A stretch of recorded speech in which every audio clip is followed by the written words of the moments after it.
What I'd like to talk about today is the idea of scaling Bitcoin and talk a bit about this experiment and this journey we're on and some of the challenges that exist in the space and will continue to exist for a while. How many of you here have heard anything about the scaling debate in Bitcoin? Okay, very good. So you're going to, and tonight I'm going to reveal which side I'm on. Fat chance. That's not happening. What I'm going to talk about is a bit broader, this journey. And I want to look at it from the perspective of some of the experiences here in Bali. Now, Gary and others here have been building a community for quite a while in Bali. And what's spectacular is that at its peak, more than 60 retail establishments accepted Bitcoin for retail transactions. So you could shop for various things using Bitcoin. That's more retailers than San Francisco, which is quite astonishing, right? For a much, much smaller city like this. And now, unfortunately, probably the vast majority of those retailers no longer accept Bitcoin. And there's a reason for that. And the reason is that the fees to do a Bitcoin transaction over the past year and a half have escalated quite dramatically. So how many people remember the good old days from 2014? Anyone here who was back? Oh yeah, part of this in 2014. Great. You could do a transaction in Bitcoin for 5 cents. Yeah? And things were easy. And now the cost has escalated. Now it takes maybe $2 to do a Bitcoin transaction. There's a couple of reasons for that. And I want to talk about why that is, where it's going. So the first part, I want to make a prediction. Think of it a bit as a promise I can't keep, but I'll make anyway. And this is, the fees are going to come down again. We are going to see the ability to send low-fee transactions. But only if we do this the right way. And there is a right way, and there's a wrong way. And like many things in engineering, the simple way, the obvious way, is the wrong way. And we'll talk about why that is. I've been involved in a number of engineering projects over the years. I first got involved with internet technologies, networking, routing, communications, data communications back in 1988, probably even a bit before then. And in 1989, I had my first connection to the internet. At the time, the only way to get connected to the internet was if you were university, right? And at that time, you could get a block of IP addresses and route directly on the internet with your own block of IP addresses. And everything was hunky-dory. It was very expensive, but you could get direct routing on the base layer of the internet. Now, some of you may have no idea what I'm talking about. But I'll just throw this out for the audience. How many of you have a fully routable IP address? No. Actually, yeah, none of you do. Today, in order to get a block of IP addresses, you have to be an internet service provider. It is very expensive, and it is only really available in some geographies that still have IP addresses left. Parts of North America, parts of Northern Europe. Asia ran out of IP addresses about 6 years ago. And since then, no more IP addresses are allocated to any organization. Doesn't matter how big, how important, how influential or rich an organization, you can't get an IP address. If you want to route internet packets, your routing is translated using a technology called network address translation. Essentially, someone proxies between you and the routable internet. You can't route directly on the internet. There's a reason for that. And part of the reason is that the internet had certain capacity limitations in it, especially when it comes to addressing. There used to be a time when thousands of people could have their own IP addresses and route. When I first got onto the internet, I actually managed to get what then was known as a Class C. That's 256, a block of 256 routable IP addresses. There is no chance in hell you can get that now. Not a chance. But then, at that time, maybe you had a university, maybe you had one IP address, maybe it had 1,000 people using it. Today, I have probably, let's say, 20 devices in my house that are internet connected, right? I'm sure you have the same experience. In fact, some of them you might not even remember that they're internet connected. You set up some Wi-Fi connection on your TV 2 years ago. You've forgotten that it's internet connected, but it actually is, right? Parts of your stereo, other devices in your home. So a single person now has 20 devices in their home, and they're all using the internet. None of them have full access to routable space. People keep talking about the Internet of Things. Have you heard of this topic, the Internet of Things? Yeah. IoT. IoT. Yeah. The S in IoT stands for security. IoT is where every device in your home uses the internet, down to light bulbs, right? Why would you want an internet-connected light bulb? Because, I mean, how else could you experience the wonderful experience of a hacker from 3,000 miles away turning off all your lights? You could have an internet-connected fridge. You see that always in the advertisements for Internet of Things, so that your fridge can order milk for you.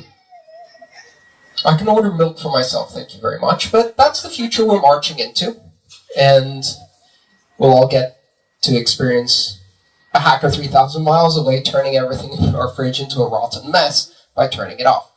But what we're seeing is this explosion in the number of devices that people are using, right?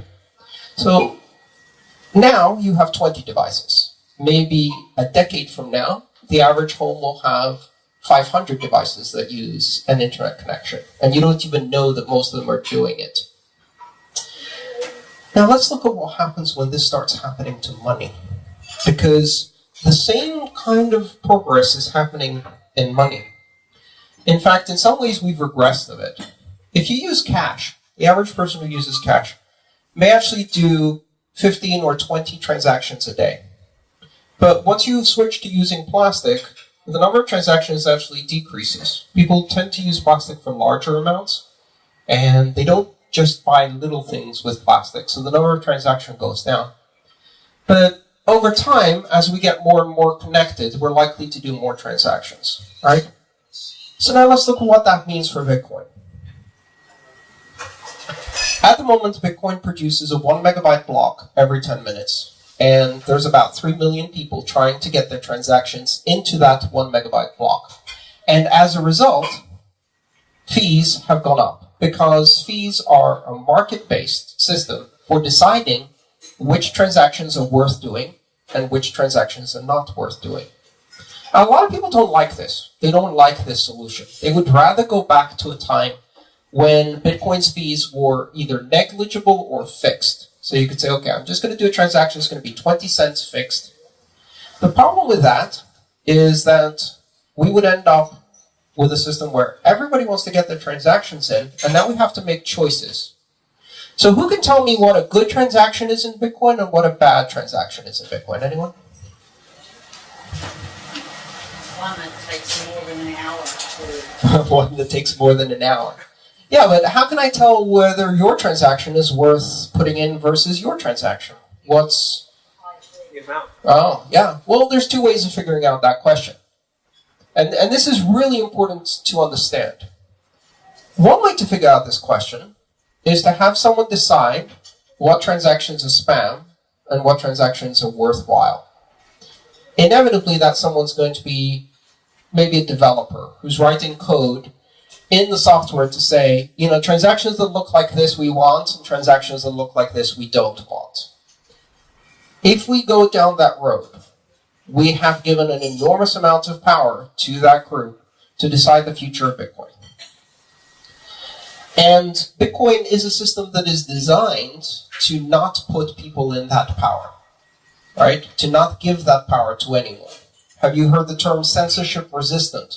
Right? That's one of the key characteristics of this technology, is to make it censorship resistant, so that anyone can use it without having any control by anyone else as to whether what they're doing is worthwhile, whether it should be done or shouldn't be done, whether it should be allowed or shouldn't be allowed.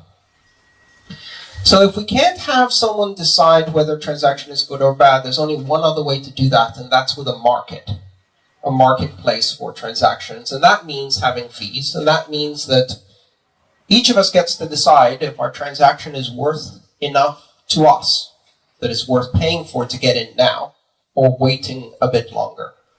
And then we make choices. And I've made many of these choices myself. I'll think, I want to do this transaction, but the fees are pretty high right now. I know that on the weekend, and at a time when it's nighttime in the US, there will be a lot fewer transactions in the network. It's going to be kind of quiet. And at that time, I can sneak in my transaction at a much lower cost, so I'm going to wait. Lots of people making independent decisions like that, deciding whether it's worth waiting or paying more, form a marketplace that does price discovery on how important it is to get transactions in right now. And that approach gives us freedom. But it also means we can't fit anybody's transactions all the time. So we have this conundrum, this challenge. Bitcoin has a fixed 1 megabyte block size, and we can only fit so many transactions in 1 megabyte. What do we do? Anyone? Increase the block size. That's not what you said. No, I needed someone to say that so I can continue with my rhetorical question. But since none of you were being helpful, so the simple idea is increase the block size, right? So we make the blocks bigger. How much bigger do we need to make the blocks? Now let me take you through a journey so you can understand exactly how much bigger we need to make the blocks in order to get back to a situation where anyone can get any of the transactions into the network at any time at low fees. 1 megabyte, 3 million people approximately using that 1 megabyte to do maybe 5 transactions a month, mostly using it for speculation, occasionally using it for a bit of retail, and we are full. So now let's talk about growth. When we talk about growth, one useful term is the term order of magnitude. The order of magnitude means one increase by 10, adding a 0 to the end. So 3 million people today. If this technology is successful, we expect more people want to use it. Let's say that in 2 years, we have 30 million people, one order of magnitude using it, right? So to maintain exactly the same level of fees as we have today, we need a block that is 10 megabytes, one order of magnitude bigger. Yes? Okay. And then 5 years from that, Bitcoin gets really, really successful. We need to get 300 million people to use it. Now we need 100 megabyte blocks. And then 5 years from that, Bitcoin or any of these technologies becomes astonishingly successful. We need one more order of magnitude for 3 billion people to use this technology. And now we need a gigabyte block. Great. Now from an engineering perspective, you can see how this goes. That gigabyte block needs to be copied to every system that's checking all of the rules in Bitcoin. That system must be able to process that block, validate all of the transactions, verify them independently in a few minutes. Not more than 10 for sure, because you have to validate the previous block before you can accept the next one, so there's some limits as to how fast you can do that. You know, there's that moment in engineering where your deficit starts growing faster than you can catch up with technology. This almost goes like a joke. My daily backups take 26 hours to do. When that happens to you as an engineer, you have a problem. If your daily backups take 26 hours, that means you're not completing them in a day, and you will keep falling behind. So if my block takes 11 minutes to validate, then I'm off the blockchain, which means that fewer people can validate independently, which means that the system becomes centralized. And this is the problem. With each one of these increases, fewer people can participate in the validation, fewer people can participate in storing the data, fewer people can participate in being independent actors. We go from a system that is decentralized to a system that gradually gets more and more and more centralized. But it gets worse. I've described to you a future where within 15 years we're going to do 3 orders of magnitude increase in the number of people participating. In order to do that, we would need a 3 orders of magnitude increase in the size of the block. But that's if we continue doing 5 transactions a month at the current rate. But we want transactions to be faster and cheaper, so we need another order of magnitude increase in the block just to make it cheaper than today. So that's a 10 gig block to hold the 3 billion people. But then they're going to start using it as a day-to-day currency. And what happens if they start using it like cash? Instead of 5 transactions a month, they want to do 50 transactions a month. And now you've got a 100 gig block. We're now at 5 orders of magnitude capacity. But that's kind of pointless because all we've done is done what cash does. And I'm much more interested in the other applications. Like, what about micropayments? What about doing very, very small payments very, very frequently? The kind of technology we don't have today. What if I want to buy an article on a blogger's website for 10 cents? Every time I read an article, I make a 10-cent payment. Well, if I start using the network like that, and I would certainly like to see applications like that, micrometering.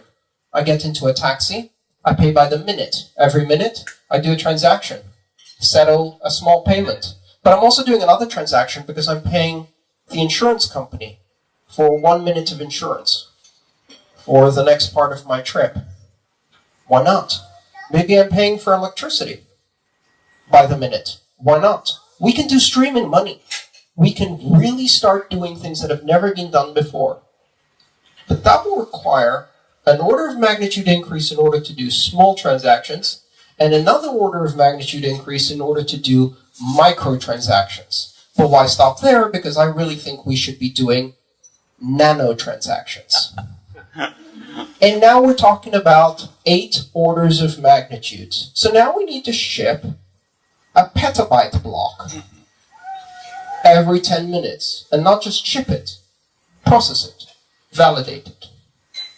We can't win this game. There's no way that the system will scale. The system doesn't scale.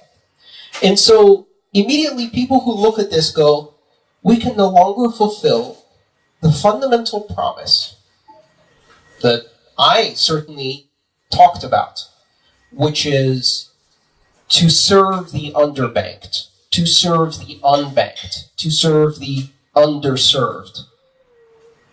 Is that out the window?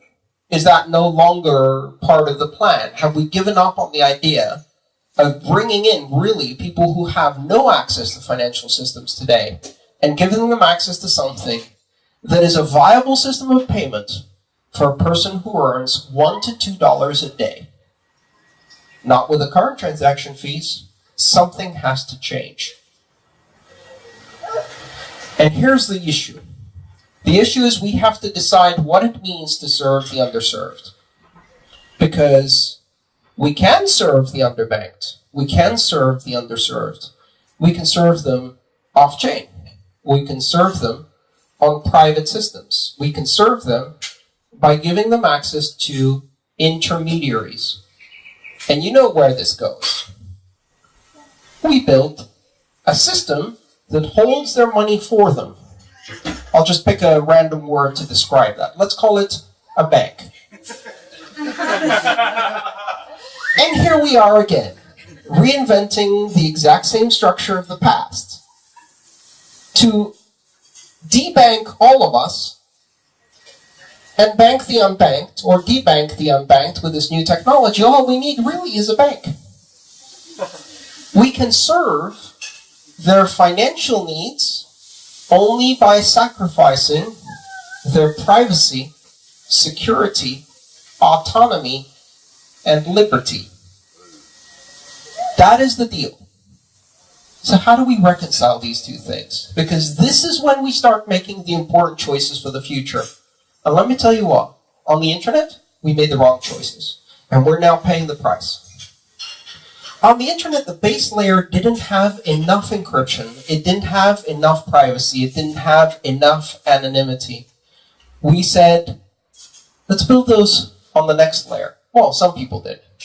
I certainly didn't. I was one of those crazy little cypherpunks going, encrypt everything, in 1990. The NSA are watching us.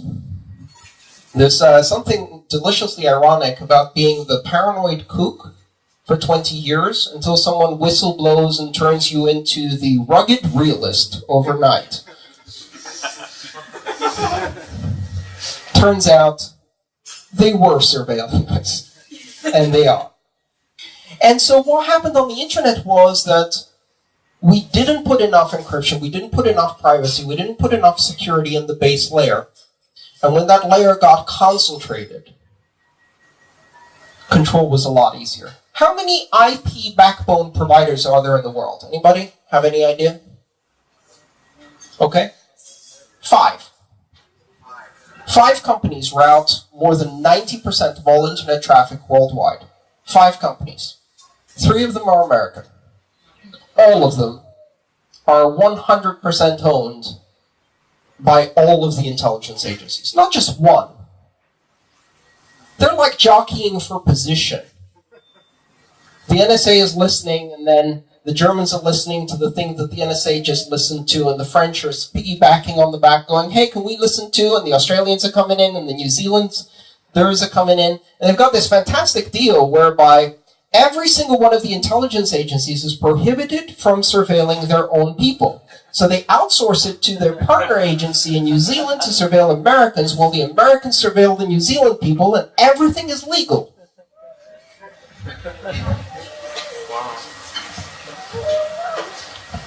Legal.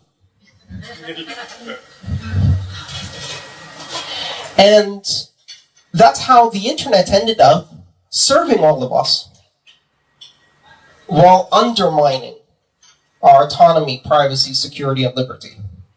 And we can't fix that on layer 2. We can't fix that with Tor and VPN and anonymizers and remixers. Because if layer 1 is thoroughly compromised, it's much harder to fix this at layer 2. Much, much harder. And we try. We all do. I do. You should. But the problem is that in most market systems, privacy is an externality. You know, every one of us makes a small decision about how we're going to spend our money for connectivity, for data, for access to social media. And for every dollar we save when we make that choice, a little bit of privacy dies. But we don't notice, because that happens in a very diffuse way. We make a choice, and that choice is ours. But the impact of that choice, when a little bit of privacy dies, is shared by all of society. In market systems, that's called an externality.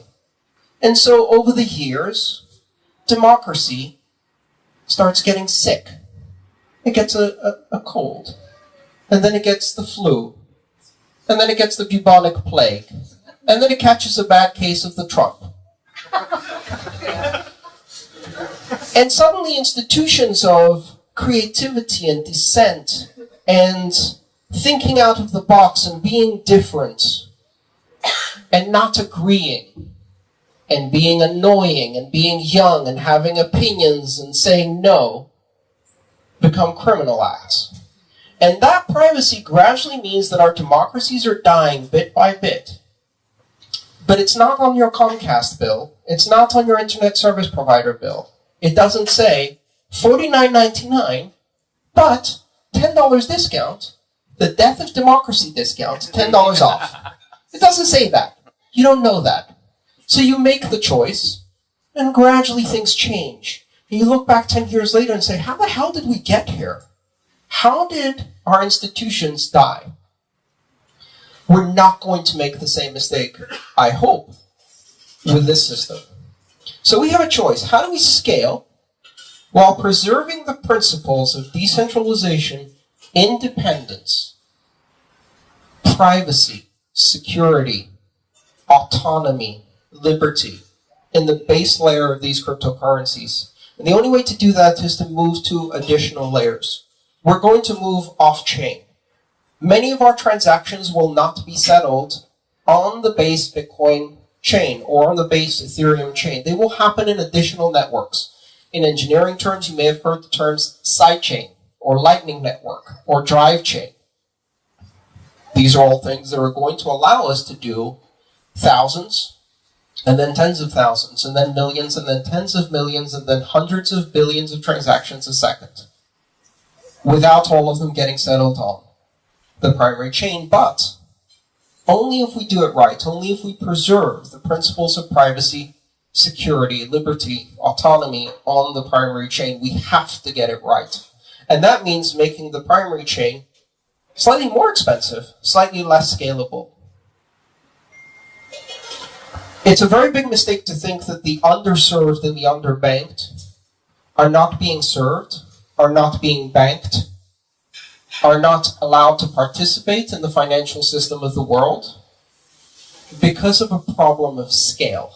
It has never been a problem of scale. The financial systems that deliver financial services, the traditional systems, wire transfers, digital payments, plastic cards, debit cards, credit cards, banking, they can scale because they have already sacrificed all of the principles in order to give scale. They can do very cheap transactions. So why do they leave 4 billion people out of the system? Because of this devil's deal, this coalition with the surveillance system that says that in order to give these services, every transaction has to have a known identity. Every participant has to have identity cards and identity papers, which 60% of the world doesn't have. Every endpoint has to be identified and tracked. And it can't go across borders, and it has to be within jurisdiction, and it has to follow these complex laws. And you add all of these things together, and you have the cost of politics. And the cost of politics is really simple when it comes to banking. In order to create the illusion of security for a bourgeois Western elite, to pretend that somehow this stops crime, or terrorism, or the financing of organized crime, to pretend, because of course it doesn't do any of those things, as we have seen again and again, we are willing to sacrifice 4 billion people to poverty and say they do not get to participate, because they have not yet proven that they are not criminals, not terrorists, not other. And Bitcoin and the systems like it present a completely different bargain. Anyone can access, open to everyone. You do not have to prove anything. You do not even have to prove you are human, because you don't have to be human. You can be software. Anyone can have a bank account, as long as they give up on the bank part. And we can serve the underserved. But in order to do that, we have to do it the right way by understanding that serving the underserved doesn't mean simply delivering fast, cheap transactions. The best way to deliver fast, cheap transactions is the fascism of the central database. It is central banking on a global scale. It is totalitarian surveillance systems of a cashless society where no one has voice, no one has recourse. And the moment you go to the wrong protest, say the wrong thing, read the wrong book, they turn you off as a participant of society. This is happening today, and it will get worse and worse and worse unless we change the bargain. And changing that bargain isn't going to be easy, and it will mean expensive fees. And sometimes these expensive fees hide something else. Gary told me that a lot of the retailers who stopped taking retail transactions in Bali, they're not that upset.